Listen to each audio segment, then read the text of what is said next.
I don't know how much international news you get in wherever you're from. Here in the Philippines, we were having a huge typhoon come through the last few days. We were not affected that much. We're fine here. So we did okay. A couple of the other islands got hit pretty hard. Cebu got hit very hard. The airport is closed until further notice for repairs. Bohol got hit pretty hard. Palawan, there was a number of them. We were not in the direct projected path, and if you look at the projected path, it's pretty much exactly the path it took. So the storm went south of us. We were on the edge. So we were expecting very high winds and lots of rain.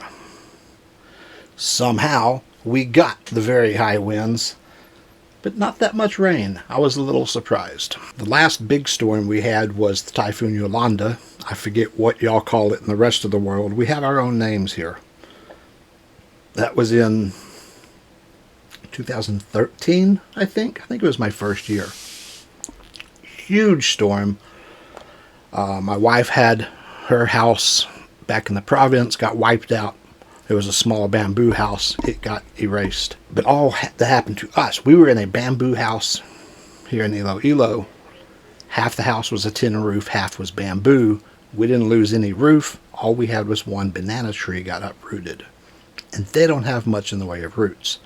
So even then, that storm in 2013 went north of us, and we were just on the little outer swirl. On a map, it looks very bad. But we were far enough away from the center of the storm, we just didn't get that much here. It doesn't take much of a little turn in the path that it could have hit. So the city was getting prepared, and I've got to say the mayor and his teams did a phenomenal job getting ready. Storm was expected to come through in the middle of the night, which is probably never a good time for it. So all day leading up to it, they were evacuating the low-lying areas. Anyone along the coastal areas or some of the lower parts of the city, they were being evacuated. As the city was posting all the evacuation centers and showing who's supposed to be evacuated, we're not even close to an evacuation center. We're nowhere near an area that they're even considering evacuating. So we were not even, like, they looked at it and it was like our area of town was not going to be a concern. Sure, the electric company and everything was getting ready, but the concern was for the coastal and low-lying areas. They had schools, since the schools were still closed, as evacuation centers. They had mountains of food. They had bags and bags of rice. They had food packs already prepared.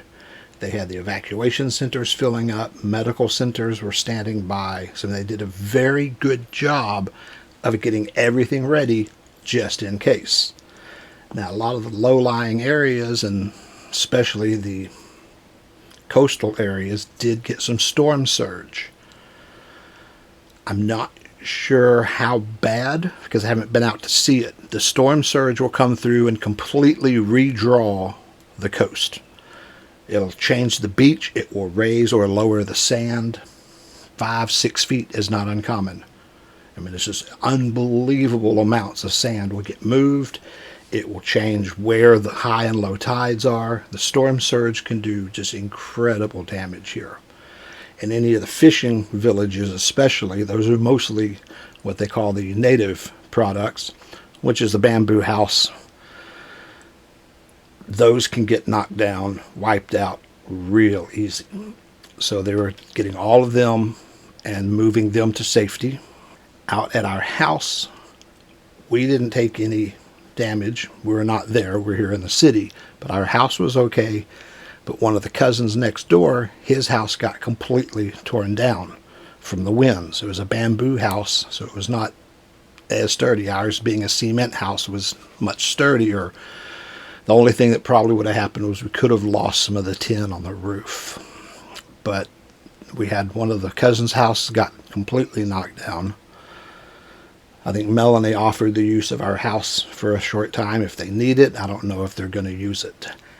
Our electricity was out here in the city for about 12 hours. Well, our section of the city, other parts still having issues.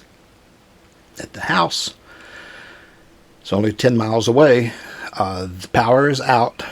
The storm was 2 days ago now, and they were told that their power should be back on sometime after Christmas. So another week. That sounds terrible. I mean, not just you got no refrigerator, you got no fans, you got no phone chargers, you got nothing. So I don't know. They always do the bigger areas first. We can get 10,000 people if we fix this. We can get 12 people if we fix that. They're gonna fix the 10,000 first. That's what I mean. I think everywhere does that. They've done that in the U.S. I think the longest I went in the U.S. in Texas, we did a week with no power. Everyone across the street had power. We didn't. There's like 15 houses, so we were way down on the list. I understand it, and it sucks when it happens to you. But our power was only out for 12 hours, which is actually pretty surprising that it was that short. The internet came back on the same time as the power, and it was kind of iffy. Globe internet on the phone was down, but Smart worked. So we had a sister-in-law here. They were still online. We were not.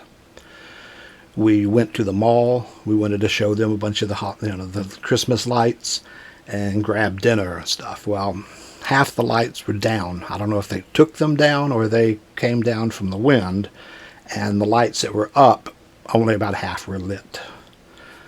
It was just the day after the storm, so maybe we went too early. So it was not as much holiday lights as we were hoping to see, but all over the mall, anywhere there's an outlet, people were plugged in.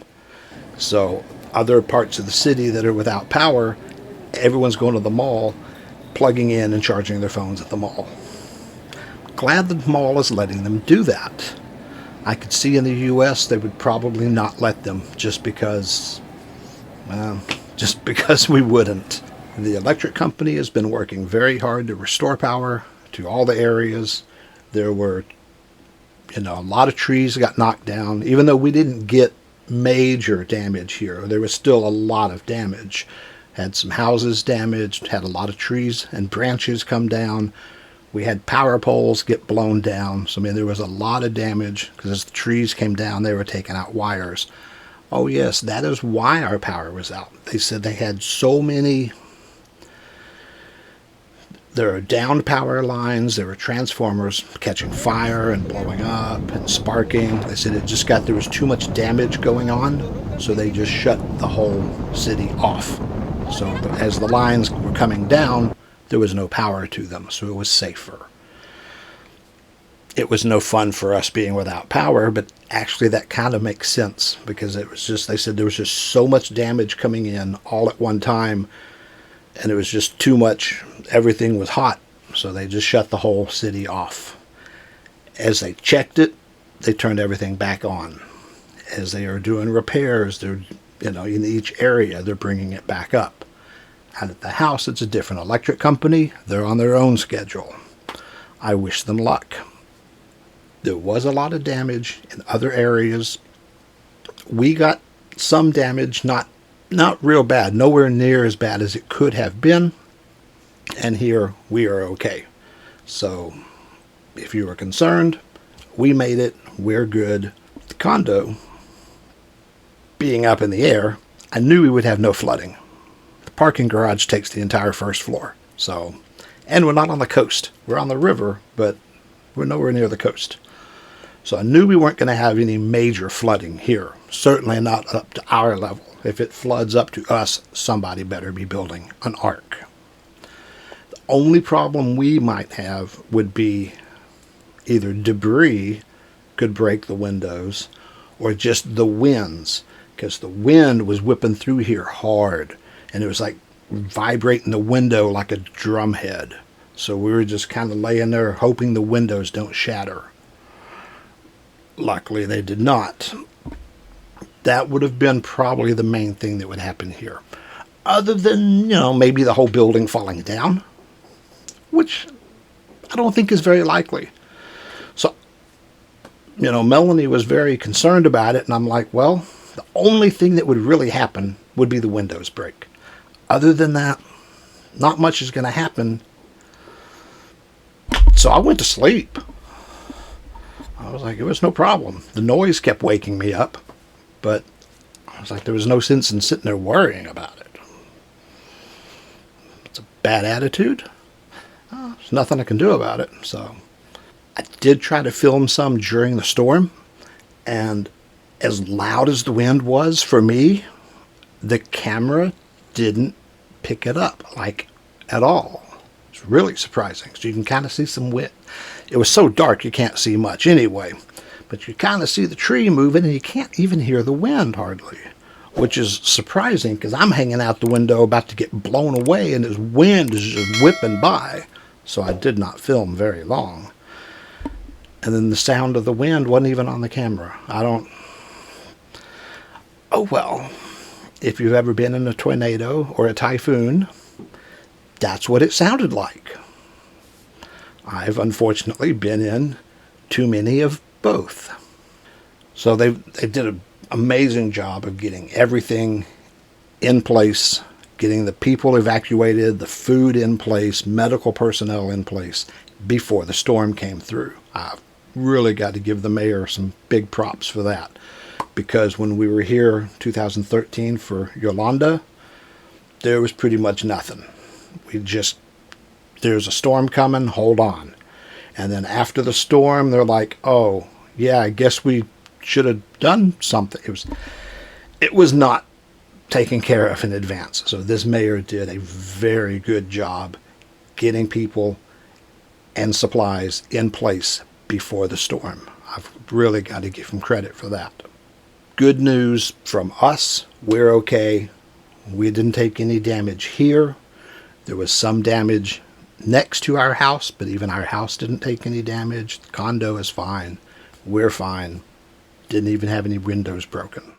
Enjoy your day in paradise.